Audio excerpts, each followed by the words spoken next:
Alors aujourd'hui, on va décrypter ensemble ce qui se passe dans le monde de l'entreprise en France. On va essayer de comprendre les défis, mais aussi les opportunités qui se dessinent pour 2025. C'est un environnement qui bouge énormément, tiraillé entre une économie qui freine et de toutes nouvelles règles du jeu. Voilà notre programme. On va commencer par le cadre général, la météo économique en quelque sorte. Puis, on plongera dans le monde des startups pour voir comment elles trouvent de l'argent et comment ça se passe. Une levée de fonds. On verra aussi quelques exemples de boîtes qui s'en sortent très bien. Ensuite, on abordera un sujet qui devient incontournable, l'écologie, avant de conclure sur la transformation de tout cet écosystème.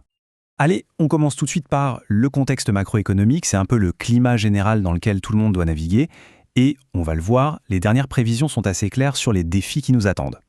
Du coup, la grande question que tout le monde se pose, c'est est-ce que la fameuse Startup Nation, après des années de folie, est en train de piquer du nez? Il faut dire que la réalité économique est devenue un peu plus compliquée, et les chiffres sont là pour le prouver. Premier chiffre, et il n'est pas très joyeux, la croissance. Le produit intérieur brut, la richesse créée en France, ne devrait augmenter que de 0,5% en 2024. Autant dire une croissance quasi nulle. Concrètement, ça veut dire des commandes qui rentrent moins vite et beaucoup plus de prudence partout. C'est un vrai vent de face. Et bien sûr, quand l'économie ralentit, ça se voit tout de suite sur l'emploi. On s'attend à un taux de chômage qui pourrait remonter à 8,2% d'ici la fin de l'année. Pour les entreprises, c'est un double problème, un marché du travail plus difficile et surtout des clients potentiels qui, forcément, sont plus inquiets et font plus attention à leurs dépenses.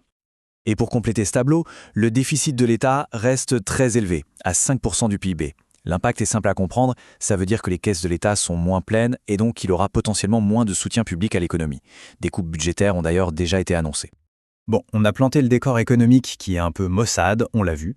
Maintenant, passons du très grand au très petit et zoomons sur le monde des startups. Dans ce contexte, chercher de l'argent pour lancer son idée, ça devient un parcours encore plus stratégique. Alors comment ça marche concrètement? La vie financière d'une startup suit des étapes assez claires. Au tout début, il y a souvent la love money, l'argent de la famille, des amis. Ensuite, si ça commence à prendre, les business angels entrent en jeu.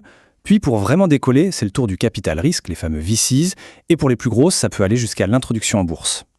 Chaque étape a ses codes et ses montants.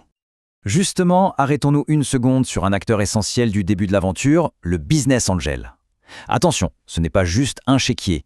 C'est souvent un ancien entrepreneur, quelqu'un d'expérimenté qui met son propre argent, oui, mais qui apporte aussi son carnet d'adresses, ses conseils. C'est un vrai mentor pour les fondateurs. Et il ne faut surtout pas les confondre avec les fonds de capital risque, les VC. La différence, elle est énorme. Les business angels, ils investissent leur propre argent sur des projets qui démarrent à peine. Les VC, eux, gèrent l'argent d'autres personnes, des fonds d'investissement, et ils arrivent plus tard avec des chèques beaucoup plus gros pour transformer la start-up en une vraie grosse entreprise. Leur implication est aussi plus formelle, ils entrent au conseil d'administration.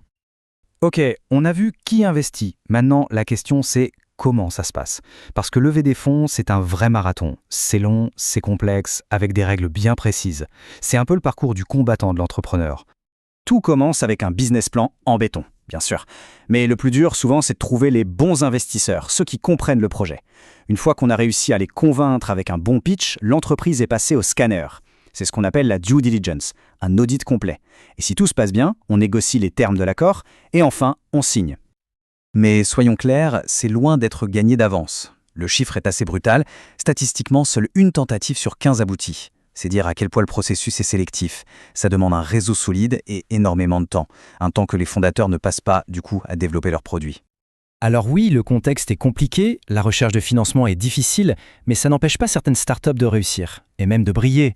On va regarder ensemble deux exemples qui montrent que l'écosystème français a de la ressource. Premier exemple, Photoroom. Cette application, c'est un peu de la magie. Elle utilise l'intelligence artificielle pour permettre à des millions de pros, comme les vendeurs en ligne, de créer des photos de produits absolument parfaites. C'est un besoin énorme dans l'économie d'aujourd'hui. Et le résultat, il est juste spectaculaire. Après sa dernière levée de fonds, Photoroom est maintenant valorisé à 500 millions de dollars. Ce chiffre, ce n'est pas juste de l'argent, c'est surtout un signal très fort de la confiance des investisseurs dans le potentiel gigantesque de l'IA. Deuxième exemple, OnePilot. Eux, ils s'attaquent à un autre problème majeur du e-commerce, le service client. Ils proposent aux sites de vente en ligne de gérer pour eux cette partie qui est absolument cruciale pour satisfaire les clients et les fidéliser. Et là encore, les performances sont là, 25 millions d'euros de revenus récurrents par an. Mais le plus impressionnant, c'est peut-être que l'entreprise est rentable. Et dans le climat actuel, être rentable, c'est un peu le Graal. Ça prouve que le modèle est vraiment solide. Bien, on a parlé économie, on a parlé financement. Mais il y a une autre vague de fond qui est en train de tout changer pour les entreprises, l'urgence écologique. Et ça se traduit par des nouvelles règles et par des attentes de plus en plus fortes de la part des consommateurs.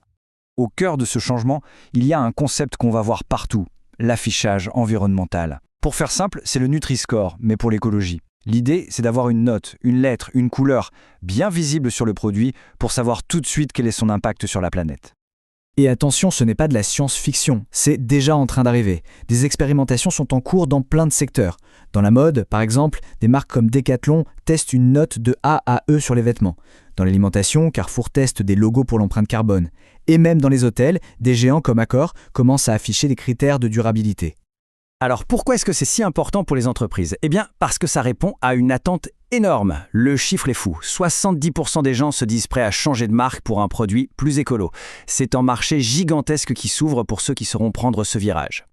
Voilà, on arrive à la fin de notre tour d'horizon. On voit bien les forces qui sont en jeu. D'un côté, une économie qui tourne au ralenti et de l'argent plus difficile à trouver. Et de l'autre, une innovation qui ne s'arrête jamais, des startups qui trouvent des solutions et cet impératif écologique qui change complètement les règles du marché. Ce qui nous amène à la question de fond pour la suite. Face à ce nouveau climat, où sont les vraies opportunités? Est-ce que le succès viendra de la capacité à être super malin pour trouver de l'argent et construire des modèles économiques ultra solides? Ou est-ce qu'il viendra plutôt de la capacité à inventer des solutions pour répondre à l'urgence climatique? Sans doute un peu des deux, mais la réponse définira l'économie française de demain.